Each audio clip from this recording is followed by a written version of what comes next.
അൽഹംദുലില്ലാഹ് ഈ പ്രദേശത്തിനും പരിസര പ്രദേശങ്ങൾക്കും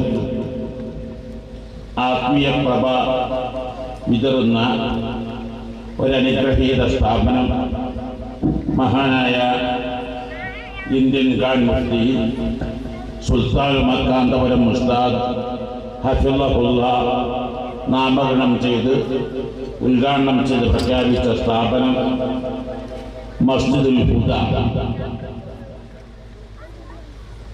നാൾക്ക് നാൾ ഇസ്സത്തിലേക്ക് നീ ഉയർത്തനയാവുക, അഭിവൃദ്ധിയിലേക്ക് നീ ഉയർത്തനയാവുക. ഒരു സംഭവം ഓർക്കുകയാണ്. ലോക ചരിത്രത്തിൽ ഏറ്റവും വലിയ ആയുധ ശേഖരണങ്ങളും സൈന്യാധിക്യവും സർവ സജ്ജീകരണങ്ങളും സൗകര്യങ്ങളുമുള്ള ധിക്കാരിയും അഹങ്കാരിയുമായ ഒരു ഭരണാധികാരിയാണ് കിസ്ര ചക്രവർത്തി. കിസ്ര ആരാണെന്ന് മനസ്സിലാവണമെങ്കിൽ കിസ്രയുടെ കോട്ടയുടെ പല ഭാഗങ്ങളും ഇന്നുമുണ്ട്. ഈ വിരുദ്ധൻ അത് നേരിട്ട് ചെന്ന് കണ്ടതാണ്, മണിക്കൂറുകളോളം അവിടെ ചെലവഴിച്ചതാണ്. ഇന്നത്തെ അത്യാധുനിക സജ്ജീകരണങ്ങളെയും സൗകര്യങ്ങളെയും എല്ലാം ഹൈജാക്ക് ചെയ്തുകൊണ്ട് 1400 വർഷങ്ങൾക്ക് മുമ്പ് കിസ്ര പടുത്തുയർത്തിയ കൊട്ടാരം ഇന്നുമുണ്ടെങ്കിൽ എന്തായിരിക്കണം കിസ്രയുടെ കഴിവ്? ആ കിസ്ര മുട്ടുമടക്കിയ രംഗം, മുട്ട് വിറച്ച രംഗം, പതറിയ രംഗം ഓർക്കുന്ന നന്നായി. അഷ്റഫുൽ ഖൽഖ് സ്വല്ലല്ലാഹു അലൈഹി വസല്ലം തങ്ങൾ ഹുദൈബിയ സന്ധി കഴിഞ്ഞു. ലോകമെമ്പാടുമുള്ള എല്ലാ ഭരണാധികാരികൾക്കും സത്യത്തിൻ്റെയും സമാധാനത്തിൻ്റെയും സന്ദേശം കൈമാറി ലെറ്റർ അയച്ചു.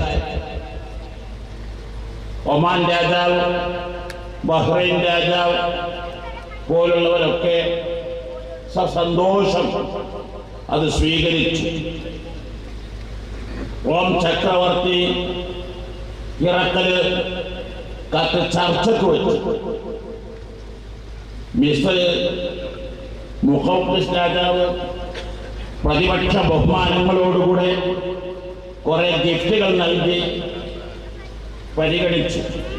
എന്നാൽ നിർദാക്ഷിണ്യം ആ കത്ത് കയറിയ ഏകധിക്കാരി കിസ്രയാണ്. ഇവിടെ നിന്ന് കിസ്ര ആരാണെന്ന് നിങ്ങൾക്ക് മനസ്സിലാകാൻ പറ്റും. എന്നാൽ ആ കിസ്രയും പാഠം പഠിച്ചിട്ടുണ്ട്.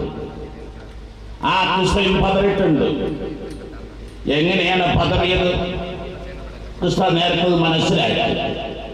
ഇതാണ് ഇവിടെ കൂടിയ മുഴുവൻ ആളുകളോടും ഈ മസ്ജിദുൽ ഹുദയുടെ ഉദ്ഘാടനത്തോടനുബന്ധിച്ച് നൽകാൻ ഉദ്ദേശിക്കുന്ന സന്ദേശം.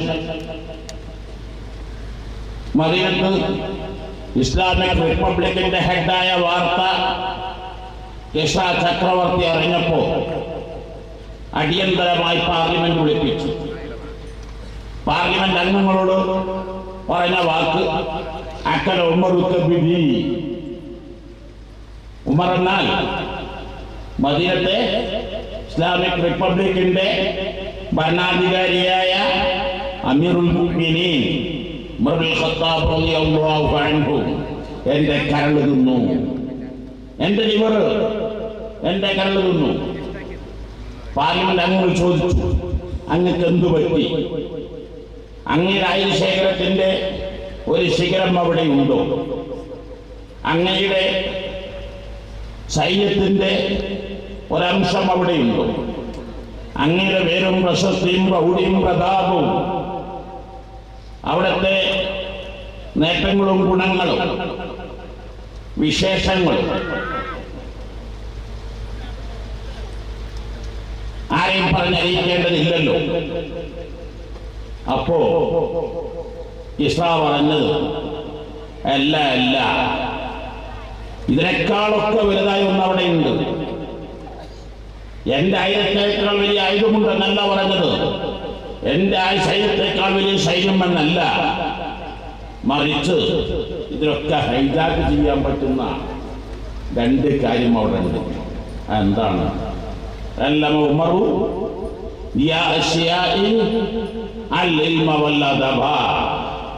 ഉമർ ആട്ടിടയന്മാർക്ക് ഇൽമും അതും പഠിപ്പിച്ചിട്ടുണ്ട്.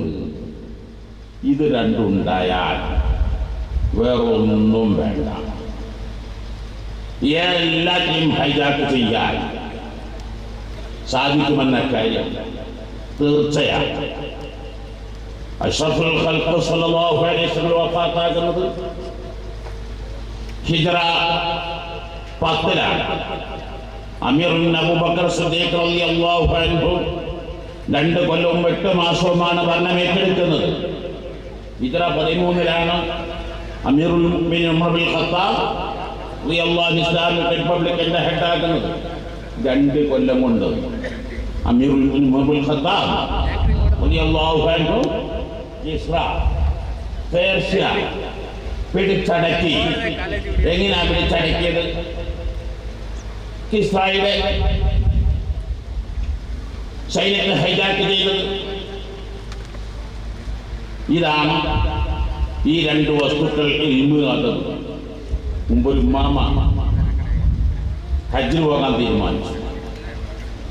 എല്ലാരോടും യാത്ര പറഞ്ഞു,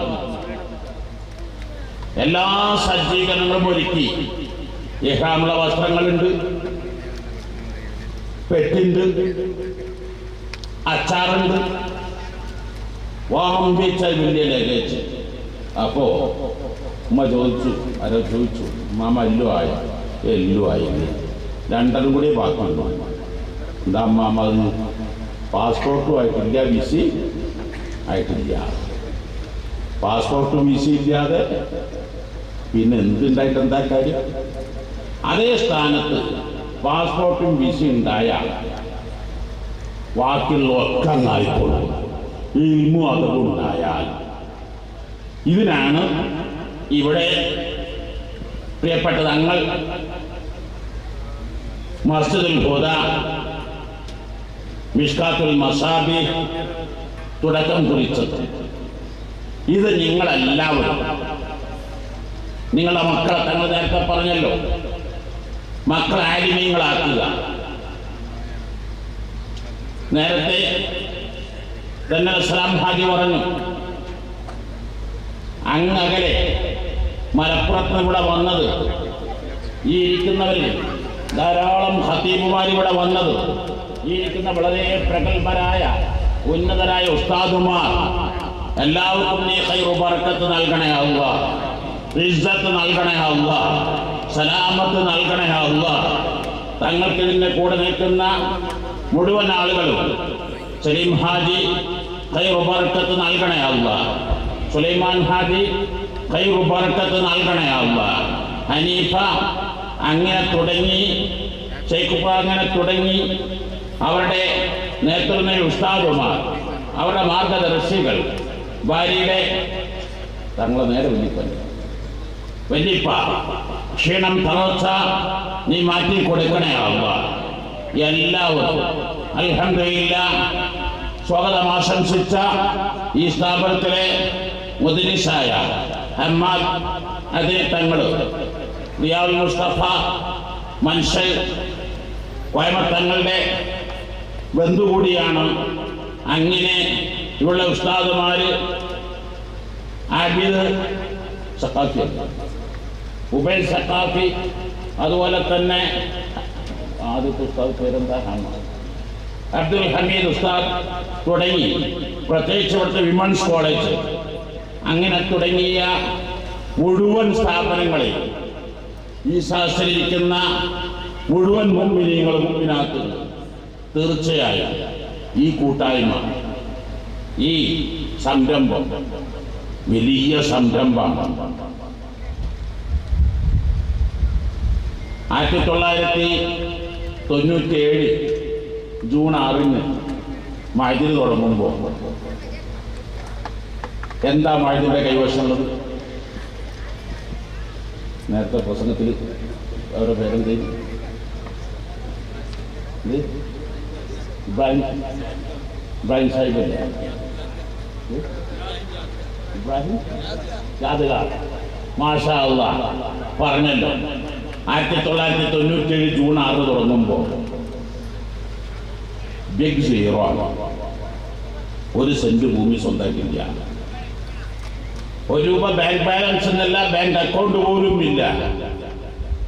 പക്ഷേ 25 കൊല്ലം കൊണ്ട് 250 ഏക്കർ സ്ഥലങ്ങളായി മാറി, 27,000 വിദ്യാർത്ഥികളായി മാറിയത്, 48 സ്ഥാപനങ്ങളായി മാറിയത്, ലോകോത്തര നിലവാരമുള്ള ഒട്ടനവധി യൂണിവേഴ്സിറ്റികളുമായി MOU സൈൻ ചെയ്യാൻ പറ്റിയത്, ആ ക്യാമ്പസിൽ ഇരുന്നു കൊണ്ട് 32 സർട്ടിഫിക്കറ്റ്, കേരള കേന്ദ്ര ഗവൺമെന്റുകളുടെ അംഗീകാരമുള്ള സർട്ടിഫിക്കറ്റ് നേടിയെടുക്കാൻ പറ്റാവുന്ന ഹബ്ബായി മാറിയത്. ഇങ്ങനെ ധാരാളം ലോകോത്തര പ്രതിഭകളെ വാർത്തെടുക്കാൻ സാധിച്ചത് ഈ 2 സാധനം, ഇൽമ് അദബ്. ഇൽമു അദബ് ഉണ്ടായ എല്ലാ കാര്യങ്ങളും നേടിയെടുക്കാൻ. മഹാനായ സുൽത്താൻ കാന്തപുരം ഉസ്താദ് 1978 മർക്കസ് തുടങ്ങുമ്പോൾ എന്തായിരുന്നു ഉണ്ടായിരുന്നത്? ഇന്ന് ആ സ്ഥാപനം ലോകോത്തര പ്രശസ്തമായ സ്ഥാപനമായി മാറിയത്, ലോകത്തിന്റെ നെറുകയിലെത്തിയത് എങ്ങനെയാണ്? ഇൽമും അദബുമാണ്. അപ്പോ നമ്മുടെ കുട്ടികൾക്ക് ഇൽമും അദബും നന്നായി കൊടുത്താൽ ഇൻഷാ അല്ലാഹ് ഈ സ്ഥാപനം വളരും, തീർച്ചയാണ്. റബ്ബേ തൗഫീഖ് നൽകണേ അല്ലാഹ് എന്ന് പറഞ്ഞുകൊണ്ട് കുറേ